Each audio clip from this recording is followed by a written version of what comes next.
Hello and welcome. Today we will talk about listening and conflict management skills, Chapter 11. Chapter 11, listening and conflict management skills can be an important skill for any person, regardless of whether you have a homogeneous or heterogeneous workforce.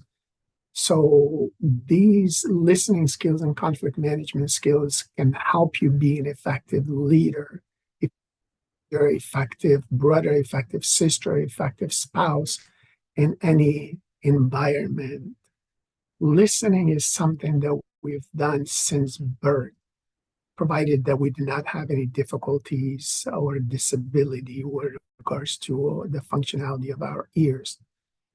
So listening helps us to learn. It helps us understand others. It helps us have empathy with other individuals. And when we don't listen properly, we are missing out on how others feel. And oftentimes it can lead to conflict. Nonetheless, conflict is inevitable in the workplace. Conflict among colleagues, among teammates, and even among family members are likely to happen. Everybody faces them. However, when conflict is not managed properly, it becomes dysfunctional. However, healthy conflict is functional conflict where it leads to creativity, innovation, and challenging each other, and motivating each other to do better than today, than yesterday, than last week, than last year. So it can be a motivating factor when we are able to have healthy conflict management. Conflicts are inevitable, but healthy conflict can be very productive for creativity and innovation in the workplace. Healthy conflict management requires good communication skills. So let us begin by looking at what do we mean by good communication skills. Effective communication is sharing information with others in such a way that they understand what you are saying.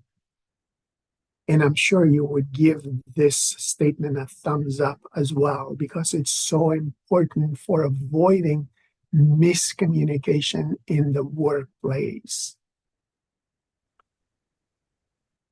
Effective communication becomes very important for management of conflict, because if we don't manage conflict effectively, we'll have decreases in productivity, trust will be eroded, people will take sides, and there will be reduced information sharing, and morale problems will be on the rise.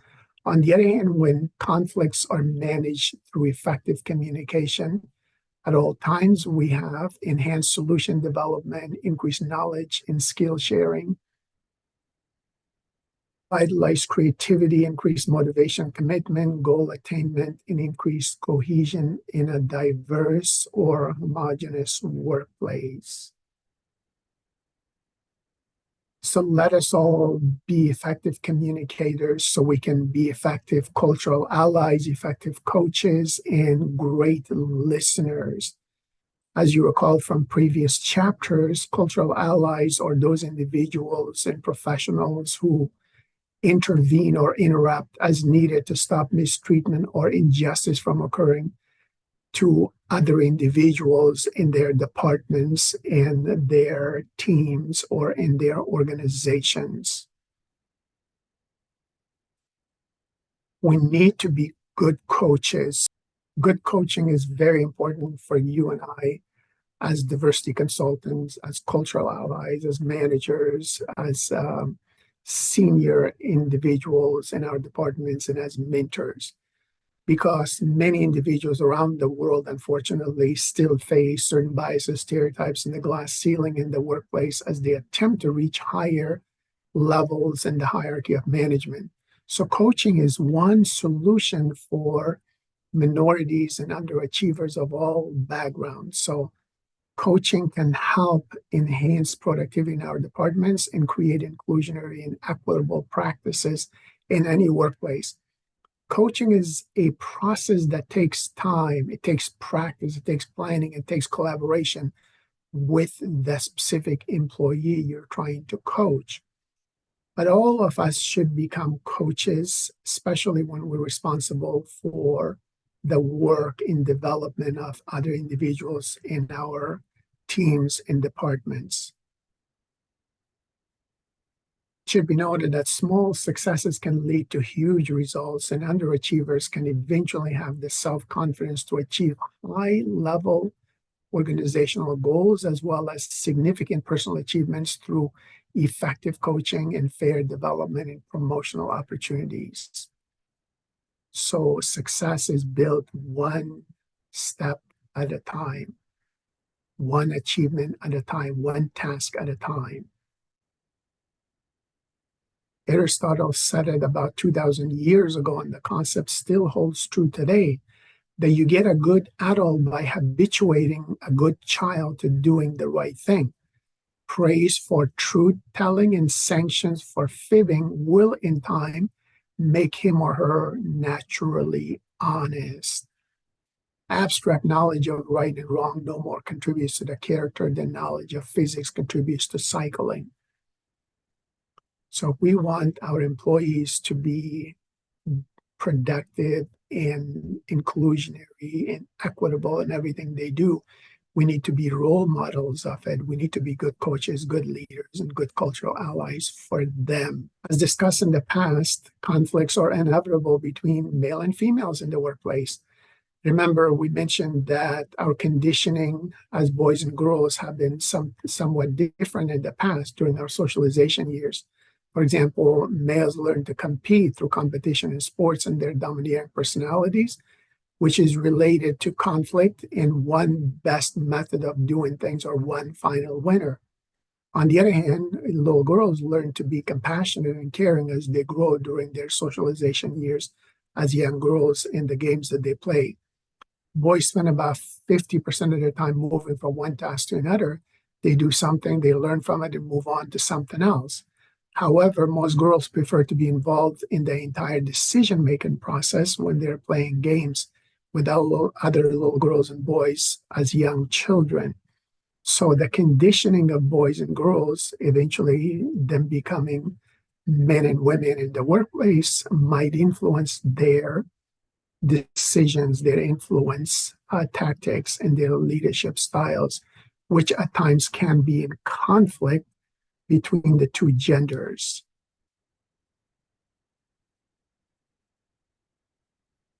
Girls learn to take risk and be careful. They learn to avoid conflict and be nice. They learn to develop relationships. Boys will usually confront the person and get it over with, regardless of future consequences to the person or to their relationship in a department or in the company. Generally, girls attempt to negotiate a win-win outcome or situation. However, men often attempt to get a win-lose situation, which is not good, obviously, for the workplace. So the best leadership approach when it comes to being cultural allies, to become coaches, to become diversity managers, might be to combine the best traits of each gender at various levels of management in the organization to have a balance of both sides. This will enable individuals to help each other by developing strong solutions to their daily challenges, and they could learn from each other in the process. Regardless of the situation, you don't want to feel like a diamond in the dirt. This is where effective communication comes in. This is where the idea behind being assertive comes in. Practice being assertive. Assertiveness is about communicating your needs, your wants, and your opinions in a clear and a direct and an honest manner, while also maintaining respect and sensitivity to the needs of the other individuals. Effective communication is a necessity for any workplace, especially in a diverse environment. So we need to learn to listen, to be clear, to speak softly perhaps, and to be courteous at all times. You've heard it many times that we have 2 ears and 1 tongue in order that we may hear more and speak less. Unfortunately, often we don't really listen to each other. We have 2 parallel monologues. You talk, and I'm thinking about what should I say when you stop talking, which is not really listening. So we need to learn to consciously become better listeners. Because James Van Fleet mentioned that listening carefully and attentively to what a person says is one of the highest compliments you can pay to anybody. And listening is not a passive activity, and it's not necessarily automatic or easy, but it has many benefits, such as we can learn by listening, we can gain more friends by listening, we can reduce tension and conflict between teammates and between us and other individuals. Listening helps us solve mutual problems and resolve disagreements. Listening can lead to better work and cooperation with others. Listening helps you make better decisions. Listening can help us do a better job. It can prevent major problems and even catastrophes in the workplace. Imagine if an airline pilot does not listen to the information that's being communicated to him or her regarding hurricanes and wind speeds and other situational variables on the route that they're trying to travel to. So listening can build self-esteem and self-confidence, and most importantly, listening gives you time to think and then respond as appropriate. I like Dr. Stephen Covey's material on listening in his book, The 7 Habits of Highly Effective People. He mentioned habit number 5 was seek first to understand and then to be understood. Seek first to understand and then to be understood. Unfortunately, we do the opposite of it most of the time. We try to be understood first before listening to others. So his recommendation is that we need to become good listeners first. And then, if necessary, we can obviously demand that our thoughts and opinions should also be heard. However, sometimes autobiographical responses get in the way of proper listening. Autobiographical responses are those elements that fall in the category of advising other people, probing, in interpreting and evaluating what the person is saying based on our background, based on our history. So when a teenager is making a statement about school, we go back to 30, 40 years ago when we were a teenager, and that would be an autobiographical response, which basically shuts people down from speaking to you. So autobiographical responses should be avoided if we want to be good listeners, if we want to try to understand another individual who is trying to communicate with us. And Dr. Covey also mentioned that there are 5 levels of listening. Sometimes we ignore people. Sometimes we pretend like we're listening. Sometimes we listen selectively to what we think is important. However, if we want to be good listeners, we need to listen actively or empathically. Actively is basically when you can repeat everything the person said to you verbatim. However, when emotions are involved in a discussion or in a conversation, it is best to listen empathically. So, what is empathic listening? Empathic listening requires your full commitment and paying attention to what the person is saying. If you want to be a good leader, a good coach, a cultural ally, we need to perfect our listening skills. Empathic listening is the process of discovering the speaker's perspective, thoughts, and feelings by encouraging him or her to self-disclose, either through active listening or empathy. Empathic listening involves listening with the eyes and your heart for feelings, and listening with your ears for facts, thoughts, and views. So there's a verbal element associated with empathic listening and the nonverbal in terms of how emotional the speaker is at a given time. Even if he or she is not saying anything, you can still confirm your observation by saying, it seems like what you're about to say or what you want to say is difficult to put into words. I'm here to listen. So instead of jumping into conclusion and making autobiographical responses to a person who is trying to speak to you or to tell you something, exercise patience, exercise empathy by giving the person time to self-disclose the information he or she is willing to share with you. And you can be an empathic listener by simply confirming your understanding. You could say something like, from what I understand, you're really upset or angry about this situation. From what I hear you say is that you were treated unfairly. But keep in mind, whatever the person is saying, you need to repeat by confirming your understanding without making judgment, without probing, without advising, or without interpreting. So again, avoiding those autobiographical responses, and hopefully in due time, the person will self-disclose all the information that he or she is willing to share with you. And then if the person needs advice and asks for your advice, then you can sort of speak and give him or her your perspective. So we need to be role models of what we expect. If we want other people to be good listeners, we need to be good listeners. So you need to be a role model by being a cultural ally and a good conflict manager and a good coach. People will do what you do. As the German philosopher Goethe said it, and Bruce Lee popularized it in his movies, knowledge is not enough. We must apply the concepts we learn. And willing or motivation is not enough. We must actually do. So these listening skills can be practiced so you and I can become better listeners, which will help us and also help develop camaraderie, teamwork, and belongingness in the workplace.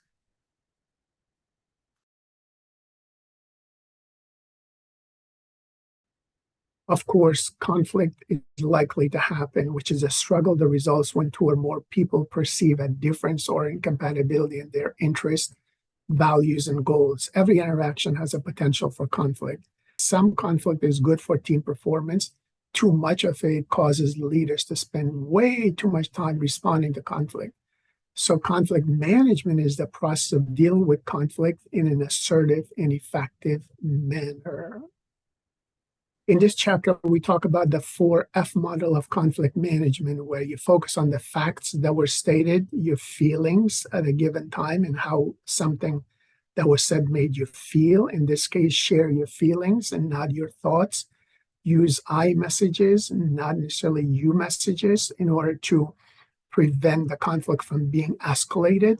And then future expectations should be mentioned. And if you're a manager, you can follow up. If you're not a manager, hopefully the problem is taken care of. For example, when somebody in the department makes derogatory, prejudiced, stereotypical statements regarding female leaders, you can make a statement something like, when you make comments like that about women in leadership not being successful, I feel angry and disappointed because that is not true. So please avoid making these types of comments in the workplace. So that statement used the 3 first F's, the facts, feelings, and future expectations. And then obviously, if the person says this again or makes similar statements or jokes in the future, you can follow up by counseling the person, reprimanding the person, or even terminating the person.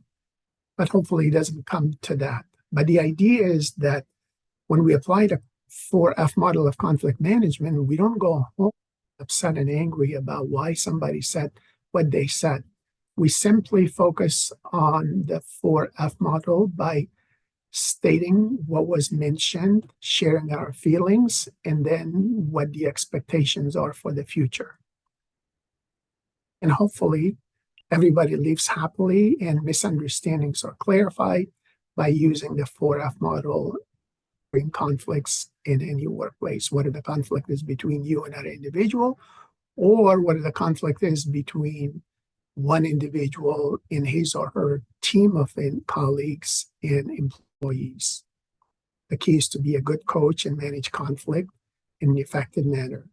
The 4F model can be used by anyone, however, it requires practice.